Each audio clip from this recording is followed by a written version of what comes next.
Starbucks manager has been awarded $25 million in a racial discrimination lawsuit. Yeah, you heard right.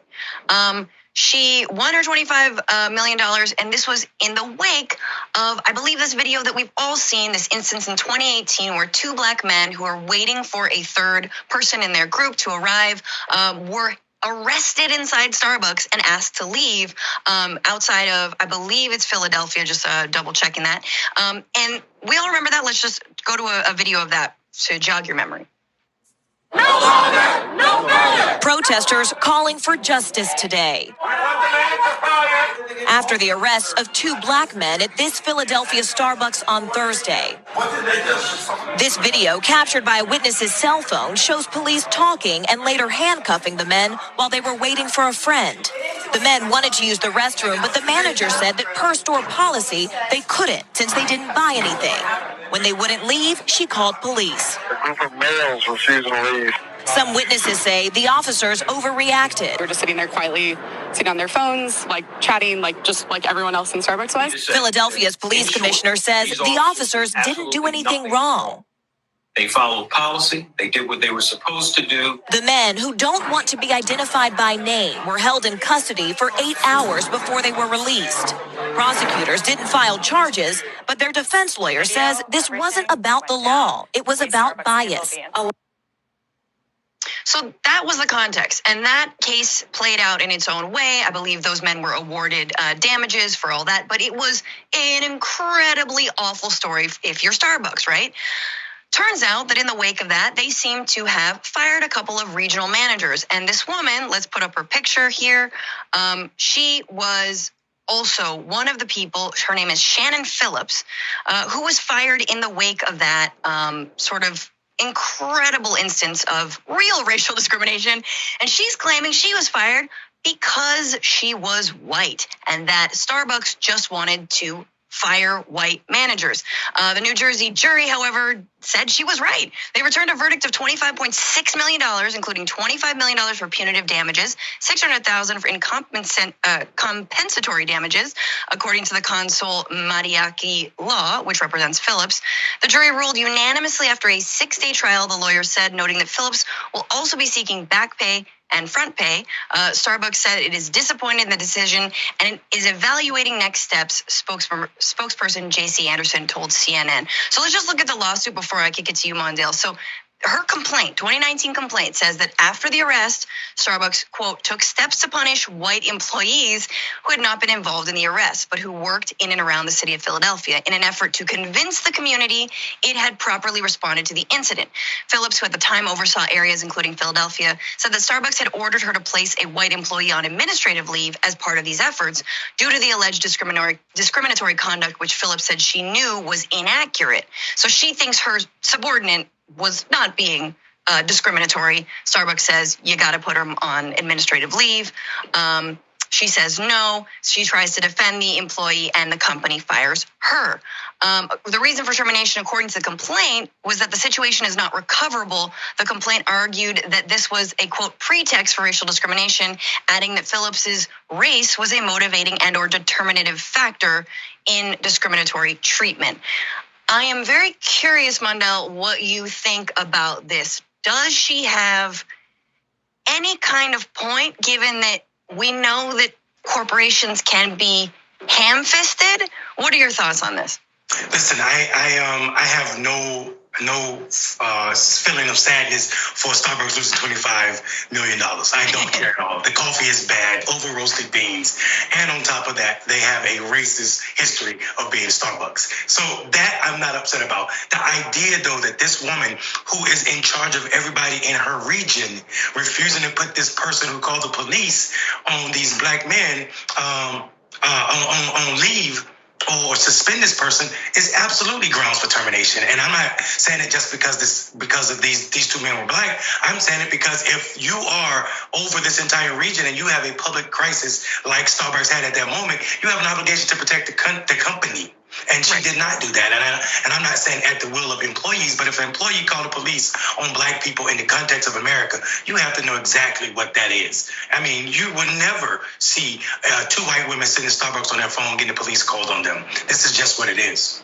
Yeah, no, I wanted to clarify, and it doesn't change your point, but that the person that she was asked to put on administrative leave was not the person that called the police on those two black men, but it was in the region that she oversaw. And this was another count of someone who had been acting in a racially biased way or racist way. We don't know the context of that. We don't know what happened. You know, and my instinct is like, I think it's great she stood up for if she thought it was wrong. But my other instinct is like, there was probably a number of complaints about that person. And she should have just, it's not like she had to fire them, right? So my real sticking point with this is calling it racial discrimination.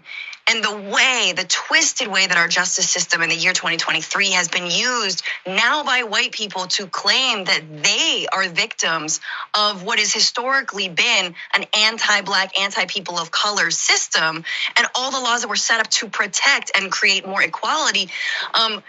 That's where I don't like this. That's where this feels incredibly bad faith. But look, a jury decided that she was, deserving of that, and maybe Starbucks did kind of just, fire it at will. Who knows? We might never know. I did just want to give Starbucks a word. They said they denied those claims at the time, and they said in a 2021 court filing after the incident that senior leaders and members of the partner resources all observed Miss Phillips, again, this is the manager, demonstrate a complete absence of leadership during this crisis. Phillips, the company argued, appeared overwhelmed, lacked awareness of how critical the situation had become. Phillips's manager ultimately decided to dismiss her because, quote, strong leadership was essential during that time, which there you have it, right? It's like, you're in the region, you oversee one of these franchises, you should probably step up, and you're not stepping up, we're going to have to let you go. What do you think about that?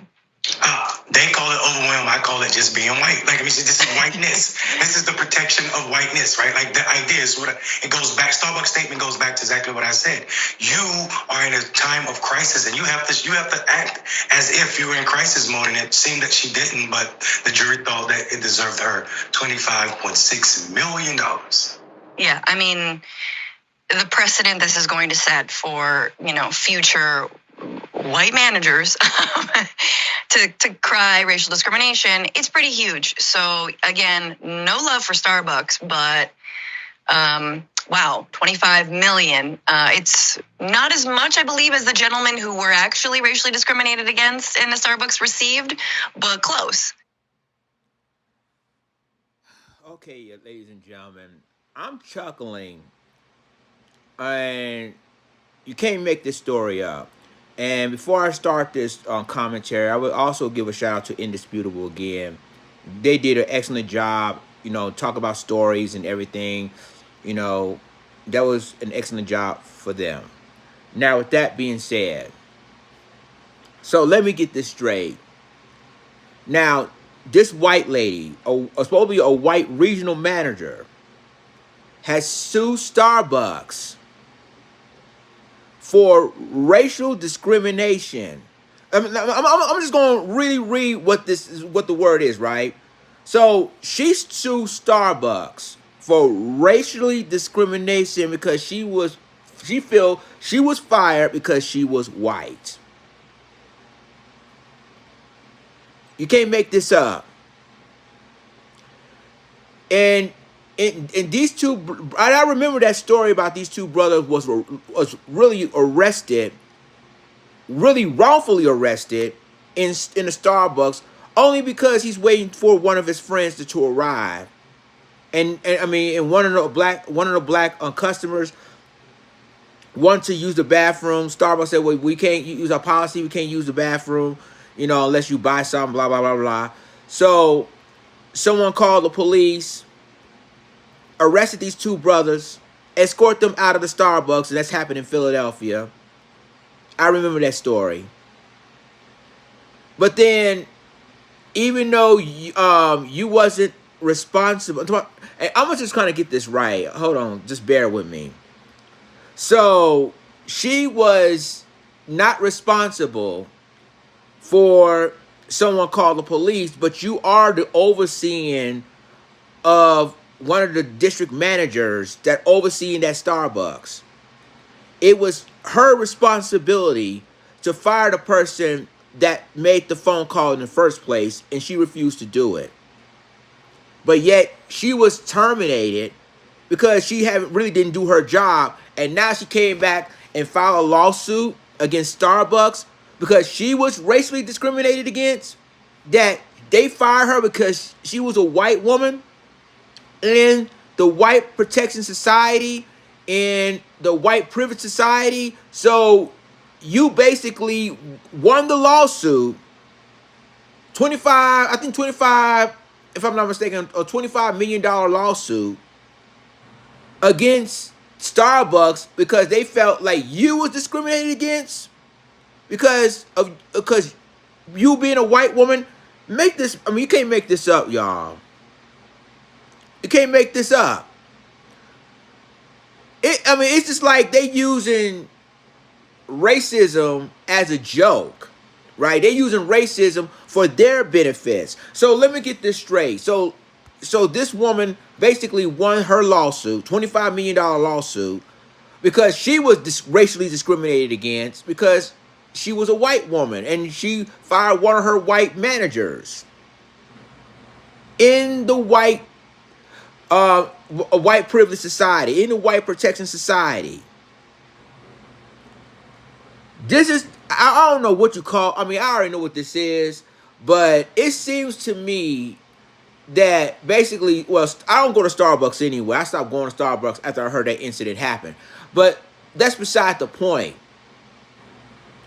Like, you basically make a mockery out of, and this is why, and now you're making a mockery out of black people suing companies, major companies, for racial discrimination, because it's a story like this. And again, like, how ridiculously hearing about this story that she's going, she won the lawsuit, the state of New Jersey awarded her. It is what it is, but I've never heard anybody who said, well, I got fired because I'm white and I'm a white woman. I don't deserve being fired, so I'm going to sue Starbucks for half of what they have. And won. You can't make this, excuse me, you can't make this up. This is America, I guess, when whites can say they discriminated against and get away with it. They get money off of it. And when we do it, we call it discriminated. We may or may not, unless you have evidence that you were discriminated against, you may or may not win the lawsuit completely. You can't make this up. This is America, as they say. Y'all let me know what you think about this in the comments. I'm just chuckling because I never heard anything like this. When a white woman can sue a company that she used to work for, she basically one of the regional managers, and say, well, I got fired because I'm a white woman. I'm one of the white managers. I did not call the police. But yet you was working the regional field with one of the district managers there, of the district companies there, and you should have fired a person that called the police, refused to do so, but yet you were discriminated against. You were white. I'm a white woman. I got discriminated against, and I won $25 million for it. You can't make this up. Y'all let me know what you think in the comments. I'll talk to you in the next video. This is Lions and signing off. Deuces.